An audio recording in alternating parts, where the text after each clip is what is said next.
E meteu-se logo na cama, disposto a não pensar mais nisso e dormir. Incontinente. Mas o seu pensamento continuou rebelde a parafusar sobre o mesmo assunto. É preciso despachá-la.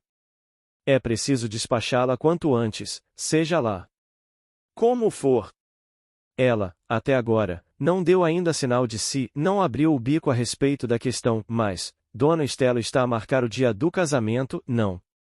Levará muito tempo para isso. O Miranda naturalmente comunica a notícia aos amigos. O fato corre de boca em boca. Chega aos ouvidos da crioula e esta, vendo-se abandonada, estoura. Estoura com certeza. E agora o verás. Como deve ser bonito, hein? Ir tão bem até aqui e esbarrar na oposição da negra. E os comentários depois? O que não dirão os invejosos lá da praça? Ah! Ele tinha em casa uma amiga, uma preta imunda com quem vivia. Que tipo? Sempre há de mostrar que a gentinha de lá é muito baixa. E aqui a engasopar-nos com uns ares de capitalista que se trata a vela de libra. Olha o carapicu para que havia de dar. Sai sujo. E, então, a família da menina, com medo de cair também na boca do mundo, volta atrás e dá o dito por não dito. Bem sei que ela está a par de tudo isso, olé, se está. Mas finge-se desentendida, porque conta, e com razão, que eu não serei tão parvo que espere o dia do casamento sem ter dado sumiço à negra. Contam que a coisa correrá sem o menor escândalo. E eu, no entanto, tão besta que nada fiz. E a peste da crioula está aí, senhora do terreiro, como dantes, e não descubro meio de ver-me livre dela. Ora, já se viu como arranjei semelhante entalação? Isto contado não se acredita. E pisava e repisava o caso, sem achar meio de dar-lhe saída. Diabo! Ela há muito que devia estar longe de mim. Fiz mal em não cuidar. Logo disso, antes de mais nada. Fui um pedaço de asno. Se eu a tivesse despachado logo, quando ainda se não falava no meu casamento, ninguém desconfiaria da história. Por que diabo iria o pobre homem dar cabo de uma mulher, com quem vivia na melhor paz e que era até, dentro de casa, o seu braço direito, mas agora, depois de todas aquelas reformas de vida, depois da separação das camas, e principalmente depois que corresse a notícia do casamento, não faltaria de certo quem o acusasse, se a negra aparecesse morta de repente. Diabo! Deram 4 horas, e o desgraçado, nada de pregar olho, continuava matutar sobre o assunto, virando-se de um para outro lado da sua larga e rangedora cama de casados. Só pelo abrir da aurora, conseguiu passar pelo sono, mas, logo às 7 da manhã, teve de pôr-se a pé, o cortiço estava todo alvoroçado com um desastre. A machona lavava a sua tina, ralhando e discutindo como sempre. Quando 2 trabalhadores, acompanhados de um ruidoso grupo de curiosos, trouxeram-lhe sobre uma tábua o cadáver ensanguentado do filho. Agostinho havia ido, segundo o costume, brincar à pedreira com outros 2 rapazitos da estalagem. Tinham, cabritando pelas arestas do precipício, subido a uma altura superior a 200 metros do chão e, de repente, faltara-lhe o equilíbrio e o infeliz rolou de lá abaixo, partindo os ossos e atassalhando as carnes. Todo ele, coitadinho, era uma só massa vermelha, as canelas, quebradas no joelho, dobravam moles para debaixo das coxas, a cabeça, desarticulada, abrirá no casco e despejava o pirão dos miolos, numa das mãos faltavam-lhe todos os dedos e no quadril esquerdo via-se-lhe sair uma ponta de osso, ralado pela pedra. Foi um alarma no pátio quando ele chegou. Cruzes! Que desgraça! Albino, que lavava ao lado da machona, Teve uma síncope, neném. Ficou que nem doida, porque ela queria muito aquele irmão, a das dores. Imprecou contra os trabalhadores, que deixavam um filho alheio matar-se. Daquele modo, em presença deles, a mãe, essa apenas soltou um bramido de monstro apunhalado no coração e caiu mesquinha junto do cadáver, a beijá-lo, vagindo como uma criança. Não parecia a mesma. As mães dos outros dois rapazitos esperavam imóveis e lívidas pela volta dos filhos, e, mal estes chegaram à estalagem, cada uma se apoderou logo do seu e caiu-lhe em cima, a sová-los ambos que metia medo. Mira-te naquele espelho, tentação do diabo! Exclamava uma delas. Com o pequeno seguro entre as pernas a encher-lhe a bunda de chineladas. Não era aquele que devia ir, eras tu, peste. Aquele, coitado. Ao menos ajudava.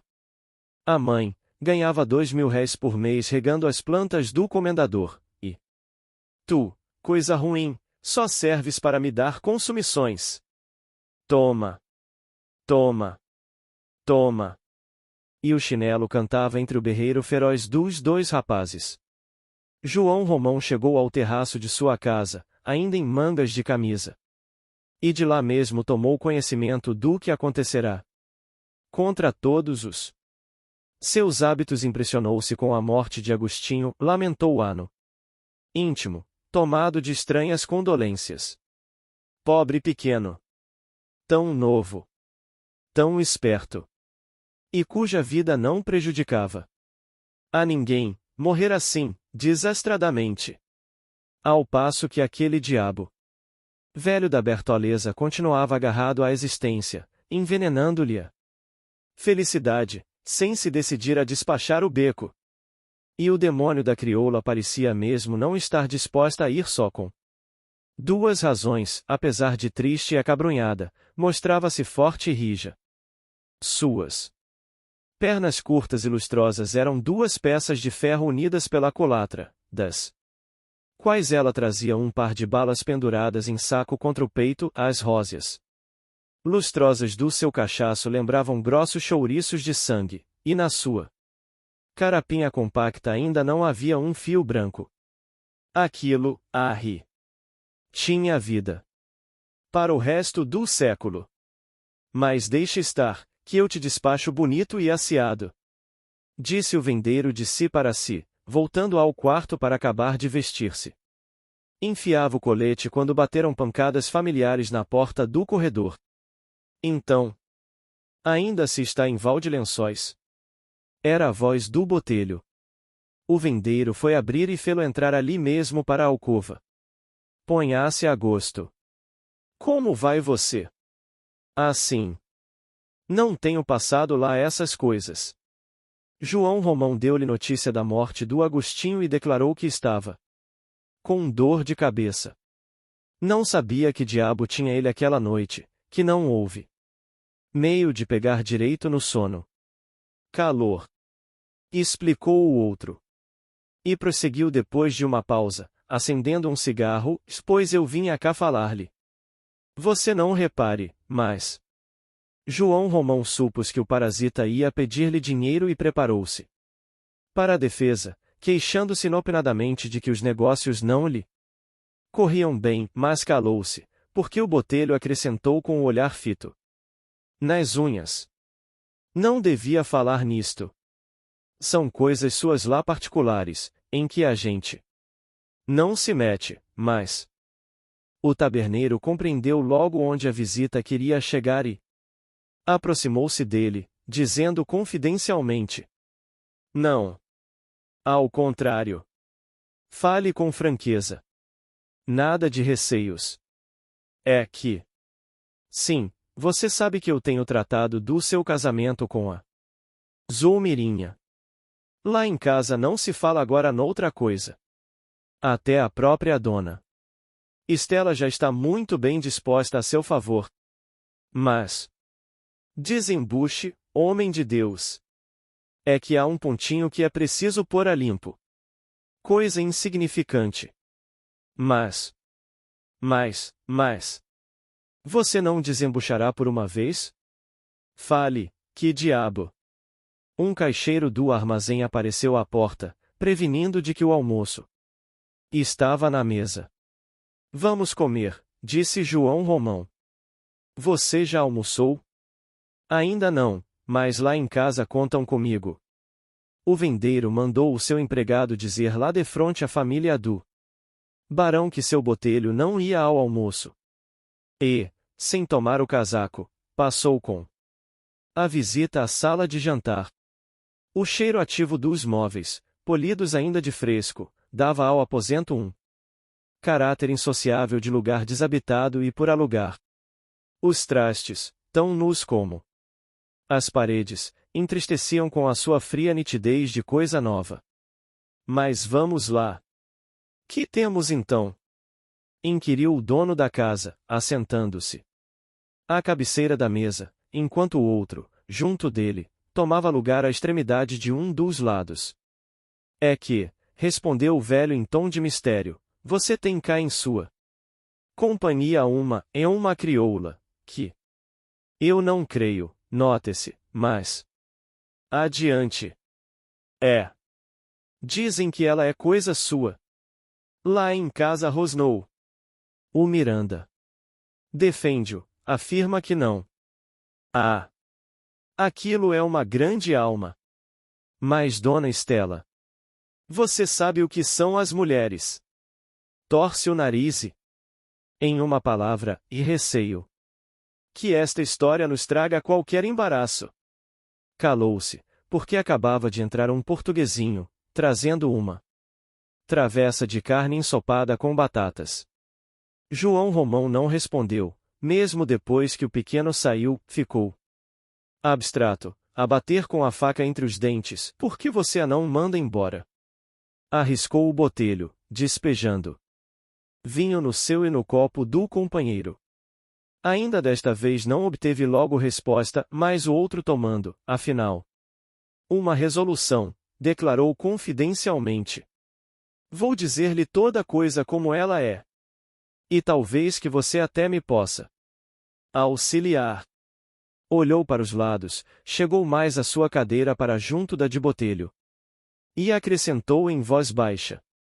Esta mulher meteu-se comigo, quando eu principiava a minha vida. Então, confesso, precisava de alguém nos casos dela, que me ajudasse. E ajudou-me. Muito, não nego. Devo-lhe isso. Não. Ajudar-me ajudou. Mas. E depois? Depois, ela foi ficando para aí, foi ficando, e agora? Agora é um trambolho que lhe pode escangalhar a igrejinha. É o que é. Sim, que dúvida. Pode ser um obstáculo sério ao meu casamento. Mas, que diabo? Eu também, você compreende, não a posso pôr na rua. Assim, sem mais aquelas. Seria ingratidão, não lhe parece? Ela já sabe em que pé está o negócio? Deve desconfiar de alguma coisa, que não é tola. Eu, cá por mim, não lhe toquei em nada. E você ainda faz vida com ela? Qual? Há muito tempo que nem sombras disso. Pois, então, meu amigo, é arranjar-lhe uma quitanda em outro bairro, dar-lhe algum dinheiro e boa viagem. O dente que já não presta. Arranca-se fora. João Romão ia responder, mas Bertoleza assomou à entrada da sala. Vinha tão transformada e tão lívida que só com a sua presença intimidou profundamente os dois. A indignação tirava-lhe faíscas dos olhos e os lábios tremiam-lhe de raiva. Logo que falou veio-lhe espuma aos cantos da boca. Você está muito enganado, seu João, se cuida que se casa e me atira à toa. Exclamou ela. Sou negra, sim, mas tenho sentimentos. Quem me comeu? A carne tem de roer-me os ossos. Então há de uma criatura ver entrar ano e sair ano, a puxar pelo corpo todo o santo dia que Deus manda ao mundo. Desde pela manhãzinha até pelas tantas da noite, para ao depois ser jogada no meio da rua, como galinha podre. Não. Não há de ser assim, seu João. Se não quiser ir por bem, irá por mal. Sou eu quem o diz. E o vendeiro esfuziou pela escada, levando atrás de si o velhote, que mal podia acompanhá-lo na carreira. Já na esquina da rua parou e, fitando-no outro o seu olhar flamejante, perguntou-lhe: Você viu? Resmungou o parasita, de cabeça baixa, sem interromper os passos. E seguiram em silêncio, andando agora mais devagar ambos, preocupados. No fim de uma boa pausa, Botelho perguntou se Bertoleza era escrava. Quando João Romão tomou conta dela. Esta pergunta trouxe uma inspiração ao vendeiro. Ia pensando em metê-la como idiota no hospício de Pedro II, mas acudia-lhe agora a coisa. Muito melhor, entregá-la ao seu senhor, restituí-la legalmente à escravidão. Não seria difícil, considerou ele, era só procurar o dono da escrava. Dizer-lhe onde esta se achava refugiada e aquele ir logo buscá-la com a polícia. E respondeu ao Botelho: Era e é. Ah! Ela é escrava? De quem? De um tal Freitas de Melo. O primeiro nome não sei. Gente de fora. Em casa tenho as notas. Ora. Então a coisa é simples. Mande a PRO dono. E se ela não quiser ir? Como não? A polícia obrigará. É boa. Ela há de querer comprar a liberdade. Pois que a compre, se o dono consentir. Você com isso nada mais. Tem que ver. E se ela voltar à sua procura, despache-a logo, se insistir, vá. Então a autoridade e queixe-se. Ah, meu caro, estas coisas, para serem bem feitas, fazem-se assim ou não se fazem. Olhe que aquele modo com que ela lhe falou há pouco é o bastante para você ver que semelhante estupor não lhe convém dentro de casa nem mais um instante. Digo-lhe até, já não só pelo fato do casamento, mas por tudo. Não seja mole. João Romão escutava, caminhando calado, sem mais vislumbres de agitação. Tinham chegado à praia. Você quer encarregar-se disto? Propôs ele ao companheiro, parando. Ambos à espera do bonde, se quiser pode tratar, que lhe darei uma gratificação menos má. De quanto? 100.000 réis. Não. Dobre. Terás os 200. Está dito. Eu cá, pra tudo que for por cobro a relaxamento de negro. Estou sempre pronto. Pois então logo mais à tarde lhe darei, ao certo, o nome do dono, o lugar em que ele residia quando ela veio para mim e o mais que encontrar a respeito. E o resto fica a meu cuidado. Pode dá-la por despachada. XXI. Desde esse dia a Bertoleza fez-se ainda mais concentrada e resmungona. E só trocava com o amigo um ou outro monossílabo inevitável no serviço da casa. Entre os dois havia agora desses olhares de desconfiança, que são abismos de constrangimento entre pessoas que moram juntas. A infeliz vivia num sobressalto constante, cheia de apreensões, com medo de ser assassinada, só comia do que ela própria preparava para si e não dormia. Senão depois de fechar-se a chave. À noite o mais ligeiro rumor a punha de pé, olhos arregalados, respiração convulsa, boca aberta e pronta para pedir socorro ao primeiro assalto. No entanto, em redor do seu desassossego e do seu mal-estar, tudo ali prosperava forte e grosso, aos contos de réis, com a mesma febre com que dantes, em torno da sua atividade de escrava trabalhadeira, os vinténs choviam dentro da gaveta da venda. Durante o dia paravam agora em frente do armazém carroças e carroças com fardos e caixas trazidos da alfândega, em que se lia as iniciais de João Romão, e rodavam-se pipas e mais pipas de vinho e de vinagre, e grandes partidas de barricas de cerveja e de barris de manteiga e de sacos de pimenta. E o armazém, com as suas portas escancaradas sobre o público, engolia tudo de um trago, para depois ir deixando sair de novo, aos poucos, com um lucro lindíssimo, que no fim do ano causava assombros. João Romão fizera-se o fornecedor de todas as tabernas e armarinhos de Botafogo, o pequeno comércio sortia-se lá para vender a retalho. A sua casa tinha agora um pessoal complicado de primeiros, segundos e terceiros caixeiros, além do guarda-livros, do comprador, do despachante e do caixa. Do seu escritório saíam correspondências em várias línguas, por dentro das grades de madeira polida, onde havia um bufete sempre servido com presunto, queijo e cerveja, faziam-se largos contratos comerciais. Transações em que se arriscavam fortunas e propunham-se negociações de empresas e privilégios obtidos do governo, e realizavam-se vendas e compras de papéis, e concluíam-se empréstimos de juros fortes sobre hipotecas de grande valor.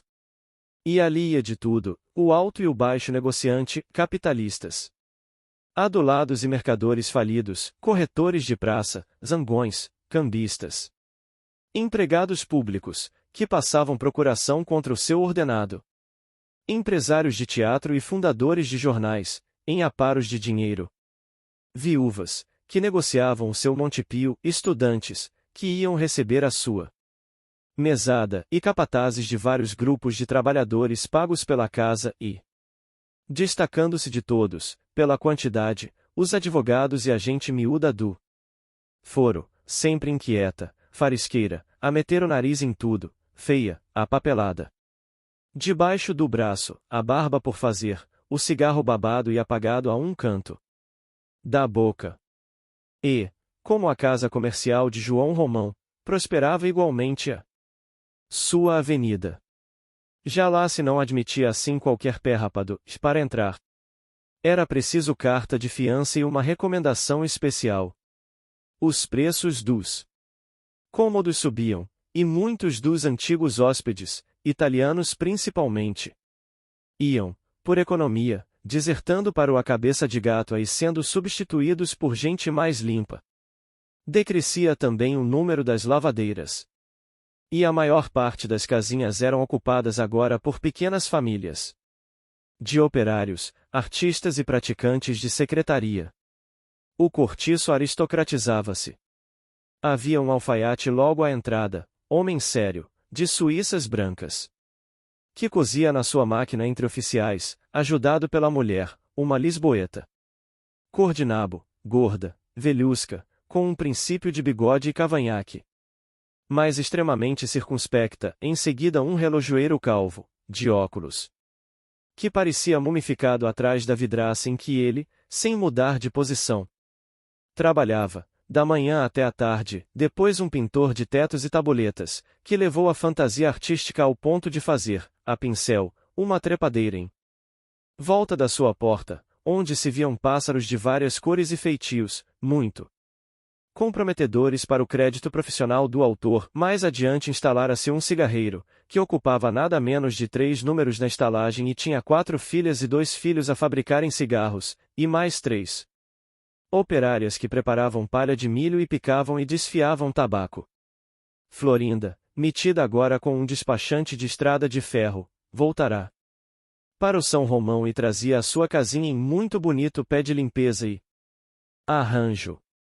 Estava ainda de luto pela mãe, a pobre velha Marciana, que ultimamente havia morrido no hospício dos doidos. Aos domingos o despachante costumava receber alguns camaradas para jantar, e como a rapariga puxava os feitios da Rita Baiana, as suas noitadas acabavam sempre em pagode de dança e cantarola, mas tudo de portas adentro, que ali já se não admitiam sambas e chinfrinadas ao relento. A machona quebrara um pouco de gênio depois da morte de Agostinho e era agora visitada por um grupo de moços do comércio, entre os quais havia um pretendente à mão de neném, que se mirrava já de tanto esperar a seco por marido. Alexandre fora promovido a sargento e impertigava-se ainda mais dentro da sua farda nova, de Botões que cegavam, a mulher, sempre indiferentemente fecunda e honesta. Parecia criar bolor na sua moleza úmida e tinha um ar triste de cogumelo, era vista com frequência a dar de mamar a um pequerrucho de poucos meses.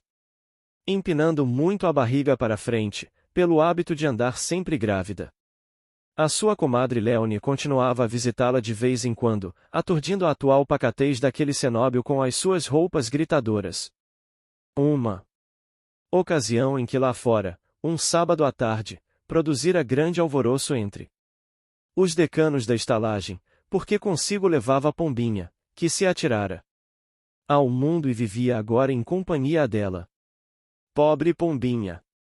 No fim dos seus primeiros 2 anos de casada já não podia suportar o marido, todavia, a princípio, para conservar-se mulher honesta, tentou perdoar-lhe a falta de espírito, os gostos rasos e a sua risonha e fatigante palermice de homem sem ideal, ouviu-lhe, resignada. As confidências banais nas horas íntimas do matrimônio, atendeu-nas. Suas exigências mesquinhas de ciumento que chora, tratou-o com toda solicitude. Quando ele esteve a decidir com uma pneumonite aguda, procurou afinar em tudo com o pobre rapaz, não lhe falou nunca em coisas que cheirassem a luxo, a arte, a estética, a originalidade, escondeu a sua mal educada e natural intuição pelo que é grande, ou belo, ou arrojado, e fingiu ligar interesse ao que ele fazia, ao que ele dizia, ao que ele ganhava, ao que ele pensava e ao que ele conseguia com paciência na sua vida estreita de negociante rotineiro, mas, de repente, zás. Faltou-lhe o equilíbrio e a mísera escorregou, caindo nos braços de um boêmio de talento. Libertino e poeta, jogador e capoeira. O marido não deu logo pela coisa, mas começou a estranhar a mulher, a desconfiar dela e a espreitá-la, até que um belo dia, seguindo-a na rua sem ser visto, o desgraçado teve a dura certeza de que era traído pela esposa, não mais com o poeta libertino, mas com um artista dramático que muitas vezes lhe arrancara, a ele, sinceras lágrimas de comoção, declamando no teatro em honra da moral triunfante e estigmatizando o adultério com a retórica mais veemente e indignada. Ah! Não pôde iludir-se. E, a despeito do muito que amava a ingrata, rompeu com ela e entregou-a à mãe, fugindo em seguida para São Paulo. Dona Isabel, que sabia já, não desta última falcatrua da filha, mas das outras primeiras, que bem a mortificaram, coitada, desfez-se em lágrimas. Aconselhou-a a que se arrependesse e mudasse de conduta, em seguida. Escreveu ao genro, intercedendo por Pombinha, jurando que agora respondia por ela e pedindo-lhe que esquecesse o passado e voltasse para junto de sua mulher. O rapaz não respondeu à carta, e, daí a meses, Pombinha desapareceu da casa da mãe. Dona Isabel quase morre de desgosto. Para onde teria ido a filha? Onde está? Onde não está? Procura daqui. Procura daí. Só a descobriu semanas depois, estava morando num hotel com Léonie. A serpente vencia afinal, Pombinha foi, pelo seu próprio pé, atraída, meter-se-lhe na boca. A pobre mãe chorou a filha como morta, mas, visto que os desgostos não lhe tiraram a vida por uma vez, como a desgraçada não tinha com que matar a fome, nem forças para trabalhar, aceitou de cabeça baixa o primeiro dinheiro que Pombinha lhe mandou. E, desde então, aceitou sempre. Constituindo-se a rapariga no seu único amparo da velhice e sustentando-a com os ganhos da prostituição. Depois, como neste mundo uma criatura tudo se acostuma, Dona Isabel mudou-se para a casa da filha. Mas não aparecia nunca na sala quando havia gente de fora, escondia-se e, se algum dos frequentadores de Pombinha apilhava de improviso, a infeliz, com vergonha de si mesma, fingia-se criada ou dama de companhia. O que mais a desgostava, e o que ela não podia tolerar sem apertos de coração, era ver-a pequena endemoninhar-se com champanha depois do jantar e pôr-se a dizer tolices e a estender-se ali mesmo no colo dos homens. Chorava sempre que havia entrar ébria, fora de horas, depois de uma orgia e, de desgosto em desgosto, foi se sentindo enfraquecer e enfermar, até cair de cama e mudar-se para uma casa de saúde, onde afinal morreu. Agora, as duas cocotes, amigas inseparáveis, terríveis naquela inquebrantável solidariedade, que fazia delas uma só cobra de duas cabeças, dominavam o alto e o baixo Rio de Janeiro. Eram vistas por toda a parte onde houvesse prazer. À tarde, antes do jantar, atravessavam o Catete em carro descoberto, com a Juju ao lado, à noite, no teatro, em um camarote de boca. Chamavam sobre si os velhos conselheiros desfibrados pela política e ávidos de sensações extremas, ou arrastavam para os gabinetes particulares dos hotéis os sensuais e gordos fazendeiros de café, que vinham a cortes bodegar o farto produto das safras do ano, trabalhadas pelos seus escravos. Por cima delas duas passará uma geração inteira de devassos. Pombinha, só com 3 meses de cama franca, fizera-se tão perita no ofício como a outra. A sua infeliz inteligência, nascida e criada no modesto lodo da estalagem, medrou logo admiravelmente na lama forte dos vícios de largo fôlego, fez maravilhas na arte, parecia adivinhar todos os segredos daquela vida, seus lábios não tocavam em ninguém sem tirar sangue, sabia beber, gota a gota, pela boca do homem mais avarento, todo o dinheiro que a vítima pudesse dar de si. Entretanto, lá na Avenida São Romão, era, como a mestra, cada vez mais adorada pelos seus velhos e fiéis companheiros de cortiço, quando lá iam, acompanhadas por Juju, a porta da Augusta ficava, como dantes, cheia de gente, que as abençoava com o seu estúpido sorriso de pobreza hereditária e humilde. Pombinha abria muito a bolsa, principalmente com a mulher de Jerônimo, a cuja filha, sua protegida predileta, votava agora, por sua vez, uma simpatia toda especial, idêntica à que noutro tempo inspirara ela própria a Léonie. A cadeia continuava e continuaria interminavelmente. O cortiço estava preparando uma nova prostituta naquela pobre menina desamparada, que se fazia mulher ao lado de uma infeliz mãe ébria. E era, ainda assim, com essas esmolas de Pombinha, que na casa de Piedade não faltava de todo o pão, porque já ninguém confiava roupa à desgraçada, e nem ela podia dar conta de qualquer trabalho. Pobre mulher! Chegará ao extremo dos extremos. Coitada! Já não causava dó, causava repugnância e nojo. Apagaram-se-lhe os últimos vestígios do brio, vivia andrajosa, sem nenhum trato e sempre ébria, dessa embriaguez sombria e mórbida que se não dissipa nunca. O seu quarto era o mais imundo e o pior de toda a estalagem, homens malvados abusavam dela. Muitos de uma vez, aproveitando-se da quase completa inconsciência da infeliz. Agora, o menor trago de aguardente a punha logo pronta, acordava todas as manhãs apatetada, muito triste, sem ânimo para viver esse dia, mas era só correr a garrafa e voltavam-lhe as risadas frouxas, de boca que já se não governa. Um empregado de João Romão, que ultimamente fazia as vezes dele na estalagem, por 3 vezes enxotou, e ela, de todas, pediu que lhe dessem alguns dias de espera, para arranjar casa. Afinal, no dia seguinte ao último em que Pombinha apareceu por lá com Léonie e deixou-lhe algum dinheiro, despejaram-lhe os tarecos na rua.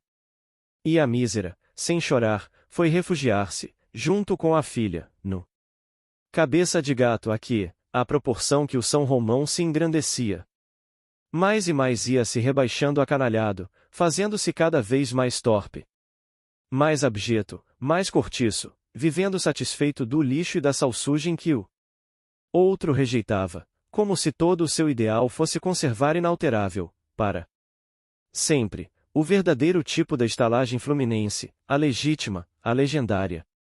Aquela em que há um samba e um rolo por noite, aquela em que se matam Homem sem a polícia descobrir os assassinos, viveiro de larvas sensuais em que irmãos dormem misturados com as irmãs na mesma lama, paraíso de vermes, brejo de lodo quente e fumegante, donde brota a vida brutalmente. Como de uma podridão.